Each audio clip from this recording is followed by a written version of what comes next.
तीसरा अध्याय गजेंद्र के द्वारा भगवान की स्तुति और उसका संकट से मुक्त होना। श्री सुखदेव जी कहते हैं, परीक्षित, अपनी बुद्धि से ऐसा निश्चय करके गजेंद्र ने अपने मन को हृदय में एकाग्र किया और फिर पूर्व जन्म में सीखे हुए श्रेष्ठ स्तोत्र के जप द्वारा भगवान की स्तुति करने लगा। गजेंद्र ने कहा, जो जगत के मूल कारण हैं और सबके हृदय में पुरुष के रूप में विराजमान हैं एवं समस्त जगत के एकमात्र स्वामी हैं, जिनके कारण इस संसार में चेतनता का विस्तार होता है, उन भगवान को मैं नमस्कार करता हूँ, प्रेम से उनका ध्यान करता हूँ। यह संसार उन्हीं में स्थित है, उन्हीं की सत्ता से प्रतीत हो रहा है, वे ही इसमें व्याप्त हो रहे हैं और स्वयं वे ही इसके रूप में प्रकट हो रहे हैं। यह सब होने पर भी वे इस संसार और इसके कारण प्रकृति से सर्वथा परे हैं। उन स्वयं प्रकाश, स्वयं सिद्ध, सत्तात्मक भगवान की मैं शरण ग्रहण करता हूँ। यह विश्व प्रपंच उन्हीं की माया से उनमें अध्यस्त है। यह कभी प्रतीत होता है तो कभी नहीं, परंतु उनकी दृष्टि ज्यों की त्यों एक सी रहती है। वे इसके साक्षी हैं और उन दोनों को ही देखते रहते हैं। वे सबके मूल हैं और अपने मूल भी वही हैं, कोई दूसरा उनका कारण नहीं है। वे ही समस्त कार्य और कारणों से अतीत प्रभु मेरी रक्षा करें। प्रलय के समय लोक, लोकपाल और इन सबके कारण संपूर्ण रूप से नष्ट हो जाते हैं। उस समय केवल अत्यंत घना और गहरा अंधकार ही अंधकार रहता है, परंतु अनंत परमात्मा उससे सर्वथा परे विराजमान रहते हैं। वे ही प्रभु मेरी रक्षा करें। उनकी लीलाओं का रहस्य जानना बहुत ही कठिन है। वे नट की भांति अनेकों वेश धारण करते हैं। उनके वास्तविक स्वरूप को न तो देवता जानते हैं और न ऋषि ही। फिर दूसरा ऐसा कौन प्राणी है जो वहां तक जा सके और उसका वर्णन कर सके। वे प्रभु मेरी रक्षा करें। जिनके परम मंगलमय स्वरूप का दर्शन करने के लिए महात्मा गण संसार की समस्त आसक्तियों का परित्याग कर देते हैं और वन में जाकर अखंड भाव से ब्रह्मचर्य आदि अलौकिक व्रतों का पालन करते हैं तथा अपने आत्मा को सबके हृदय में विराजमान देखकर स्वाभाविक ही सबकी भलाई करते हैं। वे ही मुनियों के सर्वस्व, भगवान मेरे सहायक हैं, वे ही मेरी गति हैं। न उनके जन्म कर्म है और न नाम रूप। फिर उनके संबंध में गुण और दोष की तो कल्पना ही कैसे की जा सकती है। फिर भी विश्व की सृष्टि और संहार करने के लिए समय समय पर वे उन्हें अपनी माया से स्वीकार करते हैं।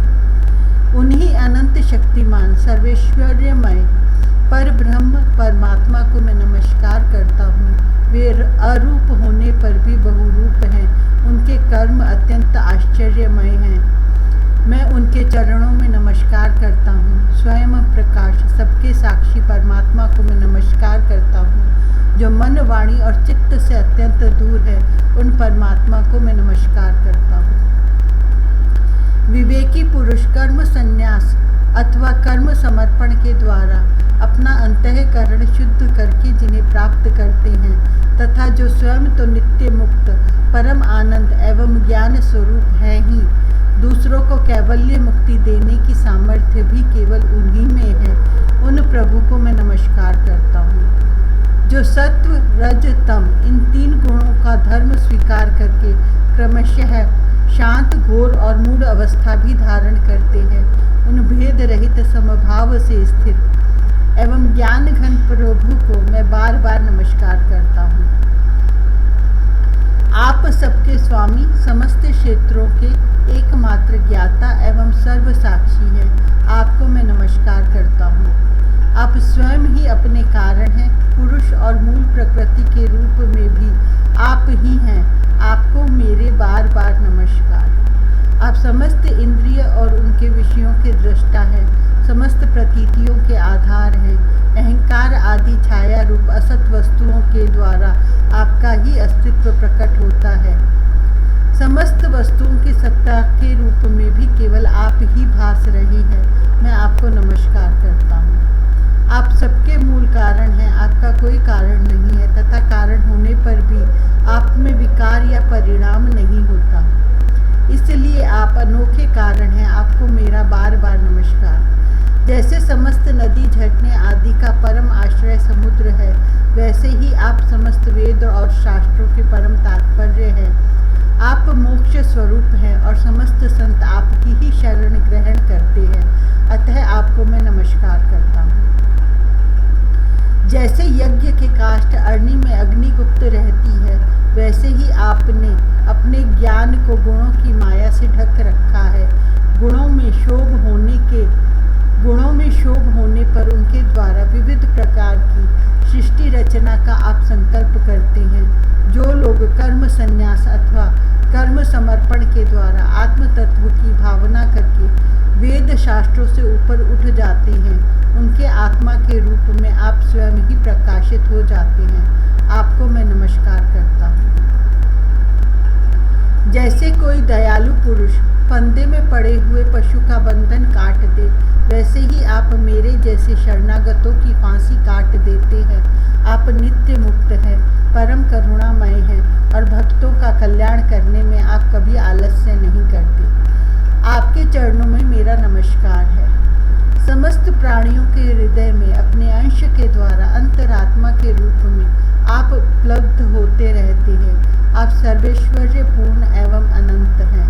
आपको मैं नमस्कार करता हूँ। जो लोग शरीर, पुत्र, गुरुजन, गृह, संपत्ति और स्वजनों में आसक्त हैं, उन्हें आपकी प्राप्ति अत्यंत कठिन है, क्योंकि आप स्वयं गुणों की आसक्ति से रहित हैं। जीवन मुक्त पुरुष अपने हृदय में आपका निरंतर चिंतन करते रहते हैं। उन सर्वैश्वर्यपूर्ण ज्ञान स्वरूप भगवान को मैं नमस्कार करता हूँ। धर्म, अर्थ, काम और मोक्ष की कामना से मनुष्य उन्हीं का भजन करके अपनी अभीष्ट वस्तु प्राप्त कर लेते हैं। इतना ही नहीं, वे उनको सभी प्रकार का सुख देते हैं और अपने ही जैसा अविनाशी पार्षद शरीर भी देते हैं। वे ही परम दयालु प्रभु मेरा उद्धार करें। जिनके अनन्य प्रेमी भक्तजन उन्हीं की शरण में रहते हुए उनसे किसी भी वस्तु की, यहाँ तक कि मोक्ष की भी अभिलाषा नहीं करते, केवल उनकी परम दिव्य मंगलमयी लीलाओं का गान करते हुए समुद्र में निमग्न रहते हैं। जो अविनाशी, सर्वशक्तिमान, अव्यक्त, इंद्रियातीत और अत्यंत सूक्ष्म है, जो अत्यंत निकट रहने पर भी बहुत दूर जान पड़ते हैं, जो आध्यात्मिक योग अर्थात ज्ञान योग या भक्ति योग के द्वारा प्राप्त होते हैं, उन्हीं आदि पुरुष अनंत एवं परिपूर्ण पर ब्रह्म परमात्मा की मैं स्तुति करता हूँ। जिनकी अत्यंत छोटी कला से अनेकों नाम रूप के भेदभाव से युक्त ब्रह्मा आदि देवता, वेद और चराचर लोकों की सृष्टि हुई है। जैसे धधकती हुई आग से लपटे और प्रकाशमान सूर्य से उनकी किरणें बार बार निकलती और लीन होती रहती हैं, वैसे ही जिन स्वयं प्रकाश परमात्मा से बुद्धि, मन, इंद्रिय और शरीर, जो गुणों के प्रवाह रूप है, बार बार प्रकट होते तथा लीन हो जाते हैं, वे भगवान न देवता हैं और न असुर। वे मनुष्य और पशु पक्षी भी नहीं हैं, न वे स्त्री हैं, न पुरुष और न नपुंसक, न वे कोई साधारण या असाधारण प्राणी भी नहीं हैं। न वे गुण हैं और न कर्म, न कार्य हैं और न तो कारण ही। सबका निषेध हो जाने पर जो कुछ बच रहता है वही उनका स्वरूप है तथा वे ही सब कुछ हैं। वे ही परमात्मा मेरे उद्धार के लिए प्रकट हो। मैं जीना नहीं चाहता। हाथी की योनि बाहर और भीतर सब ओर से अज्ञान रूप आवरण के द्वारा ढकी हुई है। इसको रखकर करना ही क्या है। मैं तो आत्म प्रकाश को ढकने वाले उस अज्ञान रूप आवरण से छूटना चाहता हूँ, जो काल क्रम से अपने आप नहीं छूट सकता, जो केवल भगवत कृपा अथवा तत्व ज्ञान के द्वारा ही नष्ट होता है।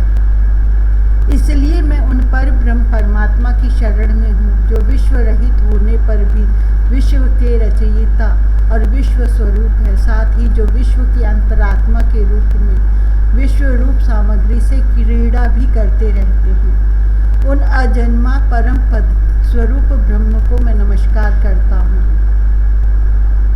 योगी लोग योग के द्वारा कर्म और कर्म फल को भस्म करके अपने योग शुद्ध हृदय में जिन योगेश्वर भगवान का साक्षात्कार करते हैं, उन प्रभु को मैं नमस्कार करता हूँ।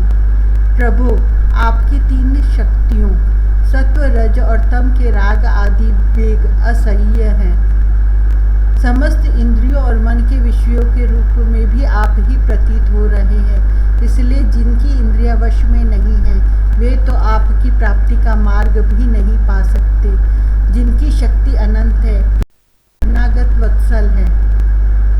आपकी शक्ति अनंत है, आप शरणागत वत्सल हैं। आपको मैं बार बार नमस्कार करता हूँ। आपकी माया अहम बुद्धि से आत्मा का स्वरूप ढक गया है, इसी से यह जीव अपने स्वरूप को नहीं जान पाता। आपकी महिमा अपार है।